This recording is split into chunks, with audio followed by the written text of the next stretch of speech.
রামেশ্বরম ভারতের দক্ষিণ প্রান্তে এক ঐতিহাসিক ও পবিত্র স্থান, যেখানে শ্রীরাম লঙ্কা অভিযানের পূর্বে শিবের আরাধনা করতেন।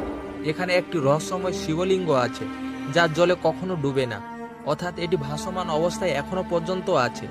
কথিত আছে, ভগবান রাম যখন সেতু নির্মাণে ব্যস্ত ছিলেন, তখন বানসেরা এমন এক পাথর সংগ্রহ করেছিলেন যেগুলো জলে ভাসে।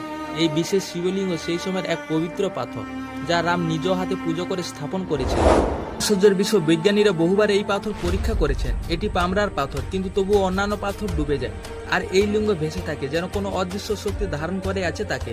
স্থানীয় পুরোহিতরা বলেন, এই শিবলিঙ্গ আজও ভগবানের সাথে প্রাণশক্তি বিরাজ করেছে। ভক্তরা বিশ্বাস করেন, যার হৃদয়ে ভক্তি খাঁটি, সে এই লিঙ্গ দর্শনে অলৌকিক শান্তি অনুভব করতে পারে। শ্রাবণ মাসে বিশেষ পূর্ণিমায় এই লিঙ্গ নিজ থেকেই জল পড়ে বলে শোনা যায়। এটি শুধু এক পাথর নয়, এটি ভক্তি ও রহস্যে এক শিবশক্তির জীবন্ত সাক্ষী। কাহিনীটি যদি ভালো লেগে থাকে, চ্যানেলটিকে সাবস্ক্রাইব করে কমেন্টে লিখুন।